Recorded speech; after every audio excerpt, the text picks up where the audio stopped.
તો આપણે જોયું કે લિંગી પ્રજનનમાં જે છે એ મુખ્યત્વે ત્રણ ઘટનાઓ જોવા મળે છે. પૂર્વફલન ઘટનાઓ, ફલનની ઘટના અને પશ્ચફલનની ઘટના. આમ તો ત્રણેય ઘટનાઓ સળંગ છે, એ આપણે અલગ અલગ વિભાજિત કરી શકતા નથી, પણ આપણે સમજવા માટે એને ત્રણ ભાગમાં જે છે એ વિભાજિત કરીએ છીએ. હવે આપણે પૂર્વફલન ઘટનાઓની આપણે ગયા લેક્ચરમાં ચર્ચા કરતા હતા કે ભાઈ પૂર્વફલન ઘટનાઓ એટલે ફલન પહેલા જે છે એ બનતી ઘટનાઓ. તો ફલન શોનું કોનું કરવાનું છે? તો આપણે કીધું એમ કે જન્યુઓનું. તો પહેલા તો જન્યુઓ જે છે એ બનવા જરૂરી છે. તો પૂર્વફલનની ઘટનાઓમાં આપણે જોયું કે ભાઈ પૂર્વફલન ઘટનામાં શું થાય? તો કે જન્યુઓ નિર્માણ થાય. બરાબર, જન્યુઓ જે ફલનમાં જરૂરી છે એ જન્યુઓનું પહેલા નિર્માણ કરવું જોઈએ. તો પૂર્વફલનની ઘટનાઓમાં શું થાય? તો કે પહેલી ઘટના છે જન્યુ જનનની પ્રક્રિયા. જન્યુ જનન એટલે કે જન્યુઓના નિર્માણની પ્રક્રિયા. અને બીજી પ્રક્રિયા છે જન્યુઓના વહનની પ્રક્રિયા. તો આ બે ઘટનાઓ પૂર્વફલન માટેની મહત્વની ઘટનાઓ છે. સૌથી પહેલી ઘટના વિશે આપણે ગયા લેક્ચરમાં ચર્ચા કરતા હતા કે ભાઈ જન્યુ જનન એટલે શું? જન્યુઓનું જનન એટલે કે જન્યુઓનું નિર્માણ. તો પહેલા તો કેવા જન્યુઓનું નિર્માણ થાય? તો ગયા લેક્ચરમાં આપણે ચર્ચા કરી કે ભાઈ બે પ્રકારના જન્યુઓનું નિર્માણ થતું હોય. કાં તો જન્યુઓ સમજન્યુ પ્રકારના હોય, દાખલા તરીકે ક્લેડોફોરા લીલમાં આપણે જોયું કે બંને જન્યુઓ એક સરખા છે.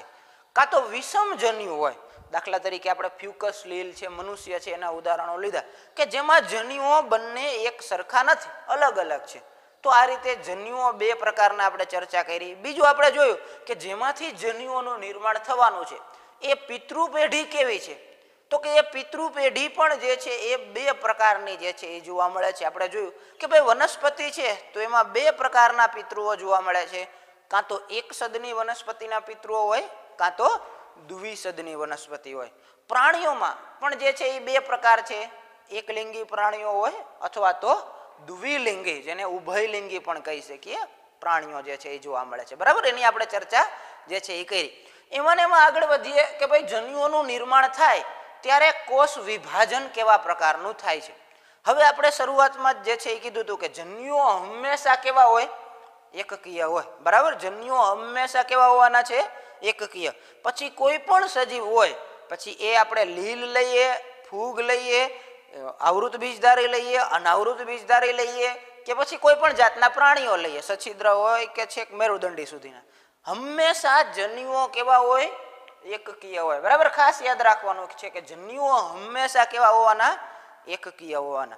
પણ પિતૃઓ બંને પ્રકારના હોઈ શકે, કાં તો એકકીય પણ હોઈ શકે અથવા તો દ્વિકીય પણ પિતૃઓ હોઈ શકે.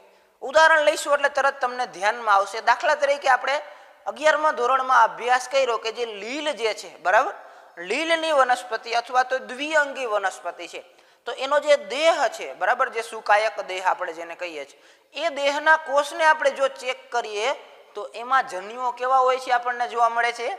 તો કે એમાં એમાં જે છે એ કેવા રંગસૂત્રો જોવા મળે છે? તો એમાં રંગસૂત્રો આપણને એકકીય જોવા મળે છે. એટલે કે એનો જે મુખ્ય દેહ છે એ કેવો છે? એકકીય છે. એટલે કે લીલ જે છે, દ્વિઅંગી જેવી વનસ્પતિ જે છે એ કેવી છે? એકકીય જે છે એ સજીવો છે, એકકીય પિતૃઓ જે છે એ જોવા મળે છે. જ્યારે મનુષ્યની વાત કરીએ, આવૃત બીજધારી પ્રાણીઓની વાત કરીએ, અનાવૃત બીજધારી વનસ્પતિઓની વાત કરીએ, તો એમાં જે છે એનો દેહ કેવો હશે? તો કે એનો દેહ દ્વિકીય હશે. એટલે કે પિતૃ પેઢી બંને પ્રકારની હોઈ શકે. લીલ અને દ્વિઅંગી જેવી વનસ્પતિમાં એકકીય પિતૃઓ હોય છે, જ્યારે આવૃત બીજધારી, અનાવૃત બીજધારી મનુષ્ય જેવા પ્રાણીઓ, અન્ય પ્રાણીઓમાં પિતૃ પેઢી કેવી હોય છે? દ્વિકીય જોવા મળે છે. હવે આપણે આગળ વધીએ કે ભાઈ જન્યુઓનું નિર્માણ કેવી રીતે થાય? તો કે જો પિતૃ પેઢી એકકીય હશે તો સમભાજન દ્વારા જન્યુઓનું નિર્માણ થશે, અને જો પિતૃ પેઢી દ્વિકીય હશે તો કઈ પ્રક્રિયા થશે? અર્ધીકરણ પ્રક્રિયા દ્વારા જે છે એ જન્યુઓનું નિર્માણ થશે. જો પરીક્ષામાં તમને ચેન્જ કરીને પૂછે, તમને એમ ન પૂછે કે ભાઈ દ્વિકીય પિતૃ હોય તો જન્યુઓનું નિર્માણ કઈ પ્રક્રિયા દ્વારા થાય, અર્ધીકરણ દ્વારા થાય કે સંભાજન, એવું ન પૂછે, પણ એક ઉદાહરણ આપી દે. દાખલા તરીકે એમ કે ભાઈ મનુષ્યમાં જન્યુઓનું નિર્માણ કઈ રીતે થાય? અર્ધીકરણ દ્વારા થાય કે સંભાજન દ્વારા થાય? તો તરત તમે કહો કે ભાઈ મનુષ્ય કેવો છે? દ્વિકીય દેહ ધરાવે છે. બરાબર, તો એમાં શું થશે? અર્ધીકરણ દ્વારા જન્યુઓનું નિર્માણ થશે. તમને પૂછે કે ક્લેડોફોરા લીલમાં જે છે એ જન્યુઓનું નિર્માણ કેવી રીતે થાય? તો તમે કહેશો કે ભાઈ ક્લોડોફેરા એકકીય છે એટલે એમાં જન્યુઓનું નિર્માણ કેવી રીતે થશે? સમૂહભાજનની પ્રક્રિયા દ્વારા થશે. બરાબર. તો ધ્યાનમાં આવ્યું કે ભાઈ એકકીય પિતૃ હશે તો સમૂહભાજન દ્વારા જન્યુઓનું નિર્માણ થશે અને જો દ્વિકીય પિતૃ હશે તો અર્ધીકરણ દ્વારા જન્યુઓનું નિર્માણ થશે. હવે તો તમને તરત પ્રશ્ન ઊભો થાય કે જો પિતૃ પેઢી એકકીય હોય તો એમાં જન્યુઓનું નિર્માણ સમૂહભાજન દ્વારા થતું હોય તો એમાં અર્ધીકરણ ક્યારેય થશે જ નહીં. આ તમને પ્રશ્ન થાય ને, કેમ કે આપણે જ્યારે અર્ધીકરણ વિશે અભ્યાસ કરતા હતા ત્યારે એક વસ્તુ આપણે નોટ કરી હતી કે અર્ધીકરણ સામાન્ય રીતે જન્યુ કોષોના નિર્માણમાં થાય છે. તો અહીંયા તો જન્યુ કોષોના નિર્માણમાં અર્ધીકરણ થયું નથી, ત્યાં સમૂહભાજન થયું છે. તો પ્રશ્ન ઊભો થાય કે એકકીય સજીવોમાં, એકકીય વનસ્પતિમાં જન્યુઓનું નિર્માણ તો સમૂહભાજન દ્વારા થઈ ગયું છે તો એના જીવનકાળમાં ક્યારેય અર્ધીકરણ જોવા નથી મળતું? તો કે ના, ખોટી વાત છે. એના જીવનકાળમાં પણ અર્ધીકરણ જોવા મળે છે. કારણ કે તમે એકવિધ જીવનચક્ર, દ્વિવિધ જીવનચક્ર અને એક દ્વિવિધ જીવનચક્રનો અભ્યાસ 11મા ધોરણમાં કર્યો છે. તો એકવિધ જીવનચક્રમાં તમે એકકીય પિતૃ પેઢીમાં સમૂહભાજન દ્વારા જન્યુઓના નિર્માણની પ્રક્રિયા જોઈ હતી. એમાં શું થાય છે તો કે સમૂહભાજન દ્વારા જન્યુઓનું નિર્માણ થાય, પછી એ જન્યુઓનું જોડાણ થાય, જન્યુ યુગ્મન, પછી એમાં અર્ધીકરણની પ્રક્રિયા થાય. એટલે કે અર્ધીકરણ તો બંનેમાં થશે. પિતૃ એકકીય હશે તો પણ થશે અને પિતૃ દ્વિકીય હશે તો પણ થશે. પણ ખાસ યાદ રાખવાનું છે કે જ્યારે જન્યુઓનું નિર્માણ થતું હોય ત્યારે એકકીય પેઢીમાં અર્ધીકરણ થતું નથી, એમાં સમૂહભાજન થાય છે. જ્યારે દ્વિકીય સજીવોમાં જે છે એ અર્ધીકરણ દ્વારા જન્યુઓનું નિર્માણ થાય છે. બરાબર. તો આ રીતે જે છે એ આપણે ચર્ચા કરી. આપણે દ્વિકીય સજીવોની વાત કરીએ કે જે દ્વિકીય સજીવો હશે તો એમાં જન્યુઓનું જે નિર્માણ કરતા સજીવો હશે એને આપણે નામ આપીએ છીએ જન્યુ માતૃકોષ, કે જે જન્યુઓનું નિર્માણ કરવાના છે. તો એ જન્યુ માતૃકોષો દ્વિકીય હોય, સમજો કે જન્યુ માતૃકોષ છે, એમાં અર્ધીકરણની પ્રક્રિયા દ્વારા એકકીય જન્યુઓનું નિર્માણ થાય છે. હવે બધા જ સજીવોમાં જે છે એ રંગસૂત્રો સરખા હોતા નથી. બરાબર. રંગસૂત્રોની સંખ્યા જુદી જુદી હોય છે, આપણે 11મા ધોરણમાં ભણી ગયા છે. તો આપણે અહીંયા કેટલાક ઉદાહરણો આપણે જે છે એ સિલેબસમાં છે આપણે યાદ રાખવાના છે કે જેમાં જન્યુ માતૃકોષમાં કેટલા રંગસૂત્રો હોય અને એના જન્યુઓની અંદર કેટલા રંગસૂત્રો હોય છે. તો એ ઉદાહરણો પહેલા તો સમજી લઈએ. સૌથી પહેલા તો મનુષ્ય છે. તો મનુષ્યમાં જન્યુ માતૃકોષમાં કેટલા રંગસૂત્રો જોવા મળે છે? 46 રંગસૂત્રો. અને એના જન્યુઓમાં કેટલા રંગસૂત્રો જોવા મળે છે? 23 રંગસૂત્રો. બરાબર. એટલે કે 46 રંગસૂત્રો જન્યુ માતૃકોષમાં છે, પણ જન્યુઓમાં કેટલા આવે છે? તો કે 23. એટલે કે આ સમજો કે ઉદાહરણ તરીકે લઈએ 2n 46 છે તો આ બધા કેવા આવશે? 23 માં આવશે. 4 જન્યુઓ જે છે એ કેવા આવશે? 23 રંગસૂત્રો ધરાવતા આવશે. બરાબર. આવ્યું ધ્યાનમાં? હવે બીજું બાબત જે છે એ ચર્ચા કરીએ કે ભાઈ ઘર માખીનું ઉદાહરણ લઈએ કે એમાં જન્યુ માતૃકોષમાં રંગસૂત્રો કેટલા છે? તો કે 12 છે. તો એના જન્યુ કોષમાં કેટલા આવશે? તો કે સ્વાભાવિક છે, અહીંયા 46 માંથી 23 થઈ જતા હોય તો અહીંયા 12 માંથી કેટલા થઈ જશે? 6. બરાબર. એટલે કે ઘર માખીમાં પિતૃકોષમાં અથવા તો જન્યુ માતૃકોષમાં 12 જે છે એ રંગસૂત્ર હોય દૈહિક કોષમાં, જ્યારે જન્યુ કોષમાં કેટલા હશે? 6 જે છે એ રંગસૂત્રો હશે. ઉંદરની વાત કરીએ તો અહીંયા ઉલટું આપણને આપ્યું છે. સમજો કે એના જન્યુઓના રંગસૂત્ર આપ્યા છે. કેટલા છે? 21 છે. તો જન્યુ માતૃકોષમાં કેટલા હશે? બરાબર, 42 હશે. એવી જ રીતે કૂતરામાં જન્યુ માતૃકોષમાં 78 છે તો જન્યુ કોષમાં કેટલા હશે? તો કે એના અડધા હશે, એટલે કે 39 હશે. એવી જ રીતે બિલાડીમાં જોઈએ, બિલાડીમાં જન્યુ કોષમાં કેટલા છે? 19 છે. તો જન્યુ માતૃકોષમાં કેટલા હશે? 38 હશે. એવી જ રીતે ફળમાખીમાં જન્યુ માતૃકોષમાં કેટલા છે? 8 છે. તો જન્યુઓમાં કેટલા હશે? 4 હશે. બરાબર. એવી જ રીતે ઓફિયોગ્લોસમ જે ત્રિઅંગી વનસ્પતિ છે એમાં જન્યુ કોષમાં કેટલા છે? 630 છે. તો પિતૃકોષ અથવા તો જન્યુ માતૃકોષમાં કેટલા આવશે? તો કે 1260 રંગસૂત્રો આવશે. સફરજનની વાત કરીએ તો સફરજનમાં જન્યુ માતૃકોષમાં 34 રંગસૂત્રો છે તો જન્યુ કોષમાં કેટલા આવશે? 17 રંગસૂત્રો આવશે. ચોખાની વાત કરીએ તો એમાં ઉલટું છે. જન્યુ કોષમાં કેટલા રંગસૂત્રો છે? તો કે 12 છે. તો જન્યુ માતૃકોષમાં કેટલા હશે? તો કે એના ડબલ એટલે કે 24. બરાબર. મકાઈની વાત કરીએ તો એમાં જન્યુ માતૃકોષમાં રંગસૂત્રો આપણને આપેલા છે. કેટલા છે? 20 છે. તો એના જન્યુ કોષમાં કેટલા રંગસૂત્રો હશે? તો કે 10 રંગસૂત્રો હશે. બટાકાની વાત કરીએ તો એમાં જન્યુ કોષમાં આપણને આપેલા છે. કેટલા છે? 24 રંગસૂત્રો. તો એના જન્યુ માતૃકોષમાં કેટલા હશે? તો કે 48 રંગસૂત્રો હશે. પતંગિયામાં જન્યુ માતૃકોષમાં જે છે એ 380 રંગસૂત્રો છે. તો જન્યુ કોષમાં કેટલા હશે? તો કે 190 હશે. ડુંગળીની અંદર વાત કરીએ તો જન્યુ કોષમાં કેટલા છે? 8 છે. તો જન્યુ માતૃકોષમાં કેટલા હશે? 16 હશે. તો આ રીતે આપણે જે છે એ જોઈએ તો એક પેટર્ન આપણને ધ્યાનમાં આવી કે જન્યુ માતૃકોષો દ્વિકીય છે, 2n છે. એટલે કે જન્યુઓ બધા જે છે એના અડધા થાય છે. કેમ કે જન્યુઓ હંમેશા એકકીય હોય, અર્ધીકરણ દ્વારા જે છે એ અહીંયા જન્યુઓનું નિર્માણ થાય છે. એટલે આપણને કોઈ પણ સજીવના જો જન્યુ માતૃકોષના રંગસૂત્રો આપેલા હોય તો આપણે એના જન્યુના રંગસૂત્રો કહી શકીએ, અને જો જન્યુના રંગસૂત્રો આપેલા હોય તો જન્યુ માતૃકોષના રંગસૂત્રો કહી શકીએ. પણ યાદ રાખવાનું કે આવી ક્યારે પ્રક્રિયા જે છે આપણે કરવાની છે ડબલ અને અડધા? તો કે જ્યારે દ્વિકીય જન્યુ માતૃકોષ હોય ત્યારે. જો માતૃકોષ જો એકકીય હોય તો સમભાજન થાય, એટલે કે માતૃકોષના અને જન્યુ કોષના બંનેના રંગસૂત્રો સરખા હોય. બરાબર, ખાસ ધ્યાનમાં રાખવાનું. આ વસ્તુ ફક્ત જે છે એ માતૃકોષો દ્વિકીય હોય એના માટે જ આપણે જે છે એ લાગુ પડે છે. તો આ ઘણીવાર પરીક્ષામાં આપણને પૂછાતા હોય કે કોઈ પણ જે છે એ ઉદાહરણ આપે કે ભાઈ કૂતરામાં જન્યુ માતૃકોષમાં રંગસૂત્રોની સંખ્યા કેટલી છે, તો તરત આપણે કહી શકીએ કે ભાઈ કૂતરામાં 78 છે. અથવા તો જન્યુ કોષનું પૂછ્યું હોય, દાખલા તરીકે ફળમાખીના જન્યુ કોષમાં કેટલા રંગસૂત્રો જોવા મળે છે, તો આપણે કહી શકીએ કે ભાઈ 4 રંગસૂત્રો જોવા મળે છે. બરાબર. તો આ રીતે જે છે એ જુદા જુદા પ્રાણીઓમાં જન્યુ કોષમાં અને જન્યુ માતૃકોષમાં રંગસૂત્રોની સંખ્યામાં આપણે જે છે એ જુદી જુદી જોવા મળે છે, અને એકના આધારે આપણે બીજાનું જે છે એ આપણે વર્ણન કરી શકીએ છીએ. બરાબર. તો આ પ્રક્રિયા થઈ જન્યુઓના નિર્માણની પ્રક્રિયા. પહેલો તબક્કો આપણે અહીંયા પૂરો કર્યો કે ભાઈ જન્યુઓના નિર્માણની પ્રક્રિયા જે છે એ કેવી રીતે થાય. એમાં મેઇન 3 બાબતો આપણે જોઈ.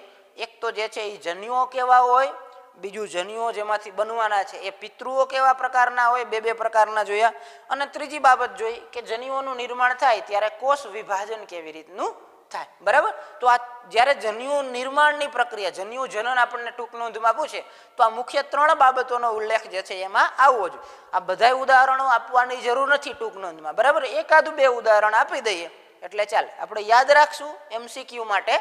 પણ વર્ણનાત્મક પ્રશ્નમાં બધા ઉદાહરણો નહીં આપવાના, 2 ઉદાહરણો આપી દેવાના. બાકીની આ 3 મેઇન ઘટનાઓનું વર્ણન જે છે એ આપણે કરવાનું. તો પહેલો ભાગ આપણે પૂરો થયો પૂર્વફલનમાં. પૂર્વફલનનો બીજો ભાગ એટલે કે જન્યુઓનું વહન કેવી રીતે થાય છે એના વિશે હવે જોઈએ. ફલન થયા પહેલા જે છે એ પૂર્વફલનની ઘટનામાં આપણે કીધું કે જન્યુઓનું નિર્માણ થવું જરૂરી છે. હવે જન્યુઓના નિર્માણ થઈ ગયું, આપણે જે છે એ સમજો કે નર જન્યુ અને માદા જન્યુ બની ગયા, પછી ફલન તરત નથી થઈ જતું. તો કે એના પહેલા જન્યુઓનું વહન કરવું પડે. કારણ શું કામ? તો કે આપણે કીધું કે ભાઈ જન્યુઓનું નિર્માણ અલગ અલગ સજીવોમાં થાય. નર સજીવમાં નર જન્યુનું નિર્માણ થાય, માદા સજીવમાં માદા જન્યુનું નિર્માણ થાય. તો બંને અલગ અલગ જગ્યાએ છે. તો એને ભેગા થવા પહેલા તો પેલા બેયને જે છે એ એક જગ્યાએ પહોંચાડવા પડે, ભેગા કરવા પડશે. બરાબર. તો જે જન્યુઓને જે છે એ ભેગા કરવા માટે જે પ્રક્રિયા થાય છે એને કહેવામાં આવે છે જન્યુઓનું વહન. એટલે કે જન્યુઓના નિર્માણ પછી જન્યુઓને ફલન કરવા માટે એકબીજાની નજીક લાવવાની ઘટનાને જન્યુ વહન તરીકે ઓળખવામાં આવે છે. એટલે કે ફરીથી ફલન પહેલા જન્યુઓના નિર્માણ થયા પછી જન્યુઓને ફલન માટે એકબીજાની નજીક લાવવાની પ્રક્રિયાને જન્યુઓનું વહન તરીકે ઓળખવામાં આવે છે. સામાન્ય રીતે આપણે ચર્ચા કરી હતી કે ભાઈ સામાન્ય રીતે કેવું હોય, તો કે સામાન્ય રીતે નર જન્યુ જે છે એ કેવા હોય,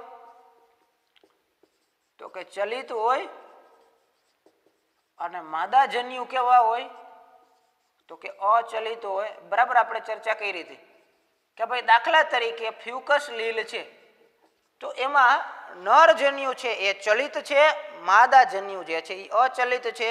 મનુષ્ય છે તો એમાં નરજન્યુ તરીકે આપણે શુક્રકોષ લઈએ, ચલપુંજન્યુ જેને કહીશું તો એ ચલિત છે, અને માદાજન્યુ તરીકે આપણે અંડકોષ લઈએ જે અચલિત છે. ચલિત એટલે ચાલી શકે, પોતાની રીતે વહન પામી શકે, અચલિત એટલે સ્થિર હોય.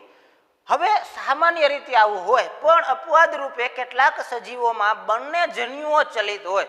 આનું પણ આપણે ઉદાહરણ લીધું હતું. દાખલા તરીકે ક્લેડોફોરા લીલ અને અન્ય કેટલીક ફૂગમાં બંને જન્યુઓ નર અને માદા જન્યુઓ કેવા હોય? ચલિત હોય છે. બરાબર. તો મોટે ભાગે સામાન્ય રીતે નર જન્યુ ચલિત હોય એટલે એ વહન પામી અને માદા જન્યુ સુધી પહોંચે.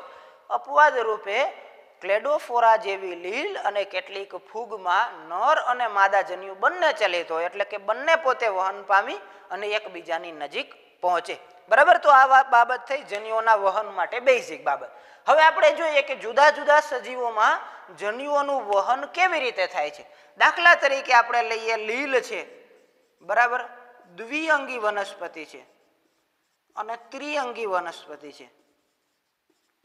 તો આ બધી વનસ્પતિઓમાં જન્યુઓનું વહન કેવી રીતે થાય? તો કે સામાન્ય રીતે લીલ, દ્વિઅંગી અને ત્રિઅંગી વનસ્પતિમાં જન્યુઓનું વહન થાય છે પાણીના માધ્યમ દ્વારા. બરાબર. સામાન્ય રીતે લીલ છે, દ્વિઅંગી છે અને ત્રિઅંગી વનસ્પતિઓ પોતાના જન્યુઓને પાણીમાં ત્યાગ કરે અને પાણીના પ્રવાહની સાથે સાથે એ જન્યુઓનું વહન થાય અને એ જન્યુઓ જે છે એ ત્યાં પહોંચે છે, માદા જન્યુ સુધી જે છે એ નર જન્યુ પહોંચે છે અને પછી ફલન થાય છે. બરાબર. તો પાણીના માધ્યમ દ્વારા જે છે એ લીલ, દ્વિઅંગી અને ત્રિઅંગી વનસ્પતિમાં જે છે એ ખાસ કરીને પાણીના માધ્યમ દ્વારા જન્યુઓનું વહન જે છે એ જોવા મળે છે. બરાબર. એટલે કે એ જે છે એ પાણીમાં નર જન્યુઓનો ત્યાગ થાય અને એ માદા જન્યુ સુધી જે છે એ પાણીના પ્રવાહમાં વહન પામતા પામતા સુધી પહોંચે, પછી માદા જન્યુ સાથે એનું ફલનની પ્રક્રિયા થાય. બરાબર. તો આ પ્રક્રિયા થઈ લીલ, દ્વિઅંગી અને ત્રિઅંગી જેવી વનસ્પતિમાં. એના કરતા આગળ જઈએ આપણે આવૃત બીજધારી વનસ્પતિની વાત કરીએ. બરાબર. તો આવૃત બીજધારી વનસ્પતિમાં જે છે એ શું હોય છે? તો કે આવૃત બીજધારી વનસ્પતિમાં નર જન્યુઓ અને માદા જન્યુઓ સ્વતંત્ર હોતા નથી. આપણે જે છે એ અગાઉ આપણે જે છે 11મા ધોરણમાં અભ્યાસ કરી ગયા છે. શું અભ્યાસ કર્યો? તો કે નર જન્યુ જે છે એ શેમાં હોય છે? તો કે નર જન્યુ જે છે એ પરાગરજમાં હોય છે. બરાબર. અને માદા જન્યુ જે છે એ શેમાં હોય છે? તો કે બીજાશય અથવા તો અંડકમાં હોય છે.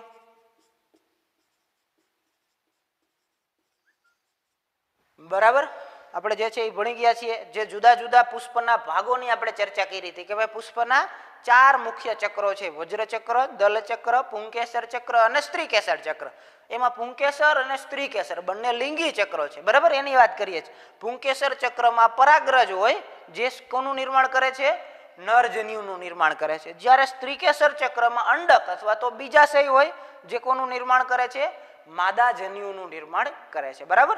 તો અંડક જે છે એ માદા જન્યુના નિર્માણ માટે જવાબદાર છે અને પરાગરજ જે છે જે પરાગાશયમાં હોય તો પરાગાશયમાં નરજન્યુ બને, બીજાશયમાં માદા જન્યુ બને. પરાગરજ નરજન્યુનું નિર્માણ કરે છે અને અંડક જે છે એ માદા જન્યુનું નિર્માણ કરે છે.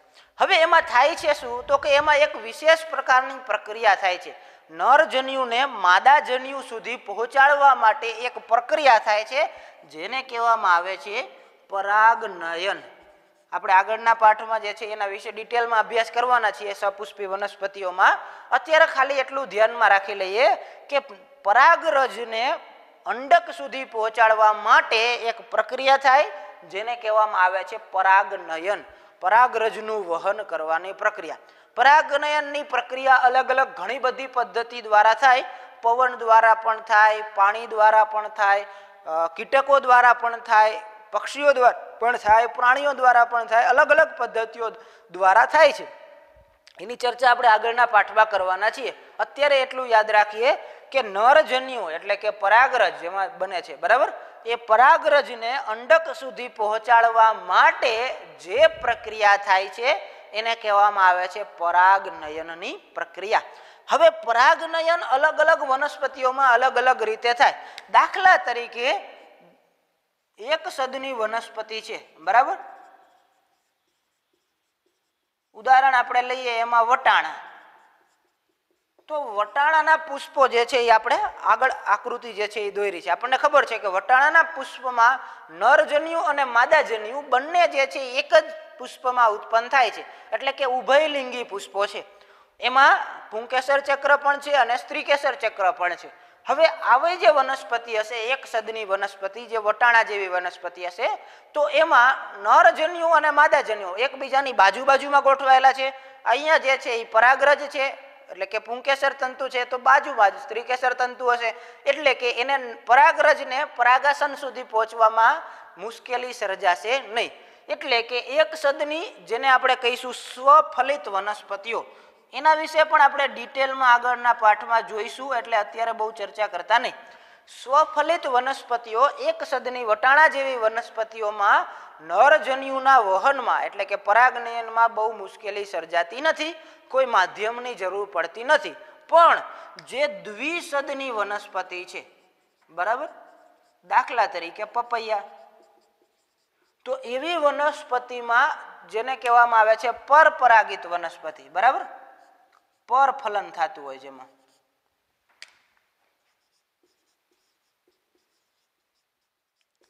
આને આપણે સ્વફલિત કહીએ, આને કહીએ પરફલિત. દ્વિસદની વનસ્પતિ છે પપૈયા જેવી, તો એમાં કોઈને કોઈ માધ્યમની જરૂર પડે, એટલે કે એક છોડ ઉપર નરજન્યુ પરાગરજ બને છે અને બીજા છોડ ઉપર બાજુમાં જે છે એ માદાજન્યુ જે છે એટલે કે અંડક બને છે. તો એવી વખતે પરાગનયનની પ્રક્રિયા કરવી પડે છે, જુદા જુદા માધ્યમોનો ઉપયોગ કરવો પડે છે, પવન છે, પાણી છે, કીટકો છે, અથવા તો પક્ષીઓનો, બરાબર. કે જ્યારે દ્વિસદની વનસ્પતિ પરપરાગિત વનસ્પતિ હોય, પરફલિત વનસ્પતિ હોય, ત્યારે પરાગરજને બીજા છોડ ઉપર આવેલી પરાગાસન અથવા તો અંડક સુધી પહોંચાડવા માટે પરાગનયનની પ્રક્રિયા જરૂરી છે, જેમાં જુદા જુદા માધ્યમોનો ઉપયોગ કરવો પડે, બરાબર. તો આ બાબત પરાગનયનની થઈ. હવે એક વખત પરાગનયન થઈ ગયું એટલે કે શું થયું, તો કે આ સમજો કે અંડક છે, બરાબર, આપણે અગાઉ ભણી ગયા છે, ફરીથી એકવાર યાદ કરીએ. અહીંયા અંડક છે, અહીંયા પરાગરજ આવી ગઈ, પછી એ પરાગરજમાં રહેલા જે નરજન્યુઓ છે એ નરજન્યુઓને અંડક સુધી પહોંચાડવા જરૂરી છે. તો એને અંડક સુધી પહોંચાડવા માટે પરાગરજમાંથી એક નલિકાનું નિર્માણ થાય છે, જેને કહેવામાં આવે છે પરાગનલિકા. એટલે કે પરાગરજ પરાગાસન ઉપર સ્થાપિત થઈ ગઈ, પછી નરજન્યુઓનું વહન કોણ કરશે? પરાગનલિકા કરશે. કેમ કે આમાં નરજન્યુઓ ચલિત નથી, બરાબર, યાદ રાખજો. આવૃત બીજધારી વનસ્પતિઓમાં નરજન્યુઓ ચલિત નથી, એટલે એના વહન માટે પહેલા તો પરાગનયન કરવું પડશે. પરાગનયન કર્યા પછી પરાગનલિકાનો જે છે એ મદદ વડે માદાજન્યુ જે છે એ અહીંયા હશે, ત્યાં સુધી અહીંથી જે છે એ નરજન્યુઓને ત્યાં પહોંચાડવા પડશે, બરાબર. તો આ વાત થઈ આવૃત બીજધારી વનસ્પતિઓમાં. પ્રાણીઓમાં શું થાય છે જન્યુઓના વહન માટે? તો કે પ્રાણીઓ ફલનની પ્રક્રિયામાં પોતે ભાગ લે છે, બરાબર. એટલે કે પ્રાણીઓ જે છે એ પોતે જ જન્યુઓના વહનની પ્રક્રિયામાં ભાગ લે છે. સામાન્ય રીતે પ્રાણીઓમાં નરજન્યુઓ જે છે એ ચલિત હોય છે, એટલે કે પ્રાણી પોતે નરજન્યુઓને માદાજન્યુઓની નજીક પહોંચાડે છે અને ત્યાંથી નરજન્યુઓ પોતે જે છે એ માદાજન્યુ સુધી પહોંચે છે અને જન્યુઓનું વહન થઈ અને પછી ફલનની પ્રક્રિયા થાય છે. તો જન્યુઓના વહનની પ્રક્રિયા અલગ અલગ સજીવોમાં જુદી જુદી હોય. લીલ, દ્વિઅંગી અને ત્રિઅંગી વનસ્પતિમાં પાણીના માધ્યમથી જે છે એ જન્યુઓનું વહન થતું હોય. આવૃત બીજધારીમાં પરાગનયનની પ્રક્રિયા દ્વારા જન્યુઓનું વહન થતું હોય અને પ્રાણીઓમાં પોતે પ્રાણી ભાગ લઈ અને જન્યુઓનું વહન કરતા જોવા મળે છે. તો આ ઘટનાઓ આપણે પૂર્વ ફલનની ઘટનાઓ જોઈ. ફલન થયા પહેલા જે છે એ પૂર્વ ફલનની ઘટનામાં આપણે કીધું કે જન્યુઓનું નિર્માણ થવું જરૂરી છે. હવે જન્યુઓના નિર્માણ થઈ ગયું, આપણે જે છે એ સમજો કે નરજન્યુ અને માદાજન્યુ બની ગયા, પછી ફલન તરત નથી થઈ જતું. તો કે એના પહેલા જન્યુઓનું વહન કરવું પડે. કારણ શું કામ? તો કે આપણે કીધું કે ભાઈ જન્યુઓનું નિર્માણ અલગ અલગ સજીવોમાં થાય. નર સજીવમાં નરજન્યુનું નિર્માણ થાય, માદા સજીવમાં માદાજન્યુનું નિર્માણ થાય. તો બંને અલગ અલગ જગ્યાએ છે, તો એને ભેગા થવા પહેલા તો પેલા બેયને જે છે એ એક જગ્યાએ પહોંચાડવા પડે, ભેગા કરવા પડશે, બરાબર. તો જે જન્યુઓને જે છે એ ભેગા કરવા માટે જે પ્રક્રિયા થાય છે એને કહેવામાં આવે છે જન્યુઓનું વહન. એટલે કે જન્યુઓના નિર્માણ પછી જન્યુઓને ફલન કરવા માટે એકબીજાની નજીક લાવવાની ઘટનાને જન્યુ વહન તરીકે ઓળખવામાં આવે છે. એટલે કે ફરીથી ફલન પહેલા જન્યુઓના નિર્માણ થયા પછી જન્યુઓને ફલન માટે એકબીજાની નજીક લાવવાની પ્રક્રિયાને જન્યુઓનું વહન તરીકે ઓળખવામાં આવે છે. સામાન્ય રીતે આપણે ચર્ચા કરી હતી કે ભાઈ સામાન્ય રીતે કેવું હોય, તો કે સામાન્ય રીતે નરજન્યુ જે છે એ કેવા હોય, તો કે ચલિત હોય અને માદાજન્યુ કેવા હોય, તો કે અચલિત હોય. બરાબર, આપણે ચર્ચા કરી હતી કે ભાઈ દાખલા તરીકે ફ્યુકસ લીલ છે તો એમાં નરજન્યુ છે એ ચલિત છે, માદાજન્યુ જે છે એ અચલિત છે. મનુષ્ય છે તો એમાં નરજન્યુ તરીકે આપણે શુક્રકોષ લઈએ, ચલપુંજન્યુ જેને કહીશું તો એ ચલિત છે, અને માદાજન્યુ તરીકે આપણે અંડકોષ લઈએ જે અચલિત છે. ચલિત એટલે ચાલી શકે, પોતાની રીતે વહન પામી શકે, અચલિત એટલે સ્થિર હોય. હવે સામાન્ય રીતે આવું હોય, પણ અપવાદ રૂપે કેટલાક સજીવોમાં બંને જન્યુઓ ચલિત હોય. આનું પણ આપણે ઉદાહરણ લીધું હતું. દાખલા તરીકે ક્લેડોફોરા લીલ અને અન્ય કેટલીક ફૂગમાં બંને જન્યુઓ નર અને માદા જન્યુઓ કેવા હોય, ચલિત હોય છે, બરાબર. તો મોટે ભાગે સામાન્ય રીતે નર જન્યુ ચલિત હોય એટલે એ વહન પામી અને માદા જન્યુ સુધી પહોંચે.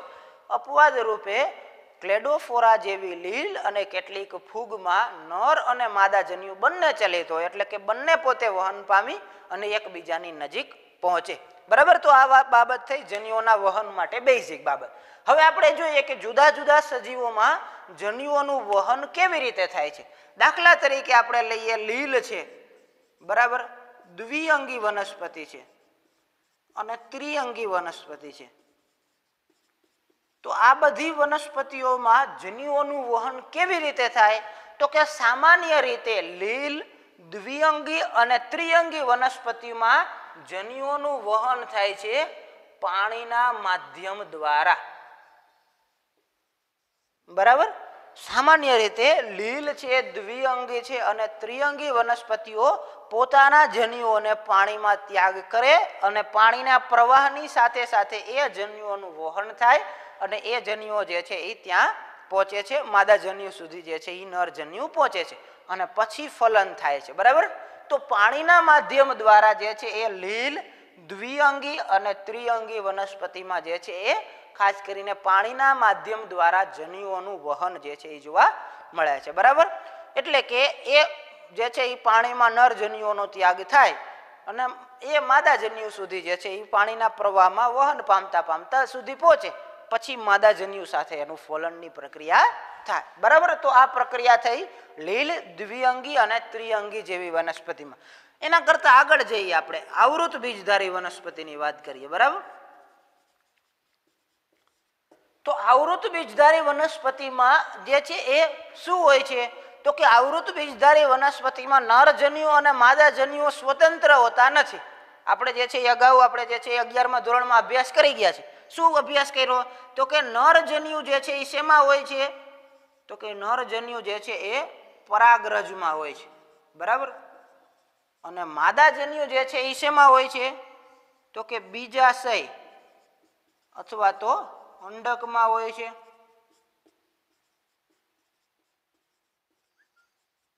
બરાબર. આપણે જે છે એ ભણી ગયા છીએ. જે જુદા જુદા પુષ્પના ભાગોની આપણે ચર્ચા કરી હતી કે ભાઈ પુષ્પના 4 મુખ્ય ચક્રો છે, વજ્રચક્ર, દલચક્ર, પુંકેસર ચક્ર અને સ્ત્રીકેસર ચક્ર. એમાં પુંકેસર અને સ્ત્રીકેસર બંને લિંગી ચક્રો છે, બરાબર. એની વાત કરીએ છીએ. પુંકેસર ચક્રમાં પરાગરજ હોય જે કોનું નિર્માણ કરે છે, નરજન્યુનું નિર્માણ કરે છે. જ્યારે સ્ત્રીકેસર ચક્રમાં અંડક અથવા તો બીજાશય હોય જે કોનું નિર્માણ કરે છે, માદાજન્યુનું નિર્માણ કરે છે, બરાબર. તો અંડક જે છે એ માદાજન્યુના નિર્માણ માટે જવાબદાર છે અને પરાગરજ જે છે જે પરાગાશયમાં હોય તો પરાગાશયમાં નરજન્યુ બને, બીજાશયમાં માદાજન્યુ બને. પરાગરજ નરજન્યુનું નિર્માણ કરે છે અને અંડક જે છે એ માદાજન્યુનું નિર્માણ કરે છે। હવે એમાં થાય છે શું તો કે એમાં એક વિશેષ પ્રકારની પ્રક્રિયા થાય છે। નરજન્યુને માદાજન્યુ સુધી પહોંચાડવા માટે એક પ્રક્રિયા થાય છે જેને કહેવામાં આવે છે પરાગનયન।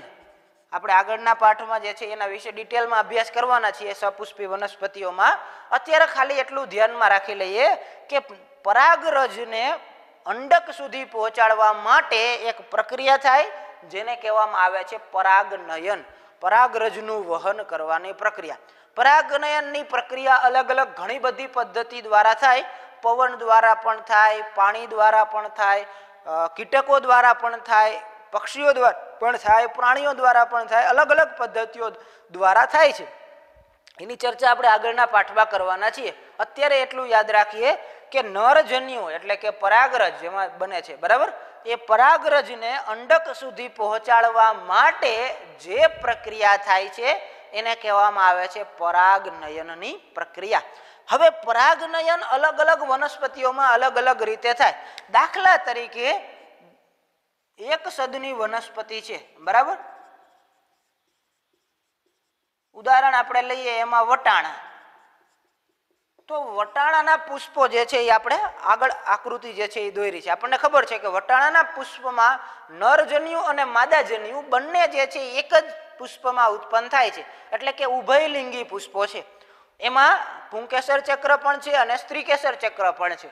હવે આવી જે વનસ્પતિ હશે એક સદની વનસ્પતિ જે વટાણા જેવી વનસ્પતિ હશે તો એમાં નરજન્યુ અને માદાજન્યુ એકબીજાની બાજુમાં ગોઠવાયેલા છે। અહીંયા જે છે એ પરાગરજ છે એટલે કે પુંકેસર તંતુ છે તો બાજુમાં જ સ્ત્રીકેસર તંતુ હશે, એટલે કે એને પરાગરજને પરાગાસન સુધી પહોંચવામાં મુશ્કેલી સર્જાશે નહીં। એટલે કે એક સદની જેને આપણે કહીશું સ્વફલિત વનસ્પતિઓ, એના વિશે પણ આપણે ડિટેલમાં આગળના પાઠમાં જોઈશું, એટલે અત્યારે બહુ ચર્ચા કરતા નહીં। સ્વફલિત વનસ્પતિઓ એક સદની વટાણા જેવી વનસ્પતિઓમાં નરજન્યુના વહનમાં એટલે કે પરાગનયનમાં બહુ મુશ્કેલી સર્જાતી નથી, કોઈ માધ્યમની જરૂર પડતી નથી। પણ જે દ્વિસદની વનસ્પતિ છે બરાબર, દાખલા તરીકે પપૈયા, તો એવી વનસ્પતિમાં જેને કહેવામાં આવે છે પરપરાગિત વનસ્પતિ બરાબર, પરફલન થતું હોય જેમાં,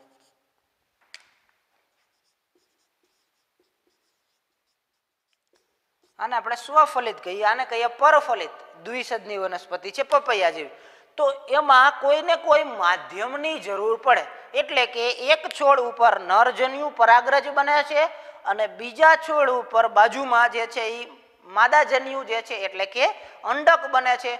તો એવી વખતે પરાગનયનની પ્રક્રિયા કરવી પડે છે, જુદા જુદા માધ્યમોનો ઉપયોગ કરવો પડે છે, પવન છે, પાણી છે, કીટકો છે અથવા તો પક્ષીઓનો બરાબર। કે જ્યારે દ્વિસદની વનસ્પતિ પરપરાગિત વનસ્પતિ હોય, પરફલિત વનસ્પતિ હોય, ત્યારે પરાગરજને બીજા છોડ ઉપર આવેલી પરાગાસન અથવા તો અંડક સુધી પહોંચાડવા માટે પરાગનયનની પ્રક્રિયા જરૂરી છે, જેમાં જુદા જુદા માધ્યમોનો ઉપયોગ કરવો પડે બરાબર। તો આ બાબત પરાગનયનની થઈ। હવે એક વખત પરાગનયન થઈ ગયું એટલે કે શું થયું તો કે આ સમજો કે અંડક છે બરાબર, આપણે અગાઉ ભણી ગયા છે, ફરીથી એકવાર યાદ કરીએ। અહીંયા અંડક છે, અહીંયા પરાગરજ આવી ગઈ, પછી એ પરાગરજમાં રહેલા જે નરજન્યુઓ છે એ નરજન્યુને અંડક સુધી પહોંચાડવા જરૂરી છે। તો એને અંડક સુધી પહોંચાડવા માટે પરાગરજમાંથી એક નલિકાનું નિર્માણ થાય છે જેને કહેવામાં આવે છે પરાગનલિકા। એટલે કે પરાગરજ પરાગાસન ઉપર સ્થાપિત થઈ ગઈ પછી નરજન્યુઓનું વહન કોણ કરશે? પરાગનલિકા કરશે, કેમ કે આમાં નરજન્યુઓ ચલિત નથી બરાબર। યાદ રાખજો, આવૃત બીજધારી વનસ્પતિઓમાં નરજન્યુઓ ચલિત નથી, એટલે એના વહન માટે પહેલા તો પરાગનયન કરવું પડશે। પરાગનયન કર્યા પછી પરાગનલિકાનો જે છે એ મદદ વડે માદાજન્યુ જે છે એ અહીંયા હશે, ત્યાં સુધી અહીંથી જે છે એ નરજન્યુઓને ત્યાં પહોંચાડવા પડશે બરાબર। તો આ વાત થઈ આવૃત બીજધારી વનસ્પતિઓમાં। પ્રાણીઓમાં શું થાય છે જન્યુઓના વહન માટે?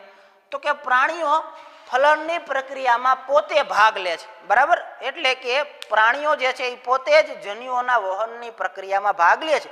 સામાન્ય રીતે પ્રાણીઓમાં નરજન્યુઓ જે છે એ ચલિત હોય છે, એટલે કે પ્રાણી પોતે નરજન્યુઓને માદાજન્યુઓની નજીક પહોંચાડે છે અને ત્યાંથી નર જન્યુઓ પોતે જે છે એ માદા જન્યુ સુધી પહોંચે છે અને જન્યુઓનું વહન થઈ અને પછી ફલનની પ્રક્રિયા થાય છે. તો જન્યુઓના વહનની પ્રક્રિયા અલગ અલગ સજીવોમાં જુદી જુદી હોય. લીલ, દ્વિઅંગી અને ત્રિઅંગી વનસ્પતિમાં પાણીના માધ્યમથી જે છે એ જન્યુઓનું વહન થતું હોય. આવૃત બીજધારીમાં પરાગનયનની પ્રક્રિયા દ્વારા જન્યુઓનું વહન થતું હોય અને પ્રાણીઓમાં પોતે પ્રાણી ભાગ લઈ અને જન્યુઓનું વહન કરતા જોવા મળે છે. તો આ ઘટનાઓ આપણે પૂર્વ ફલનની ઘટનાઓ જોઈ. નેક્સ્ટ લેક્ચરમાં આપણે ફલન શું છે એના વિશે જોઈશું.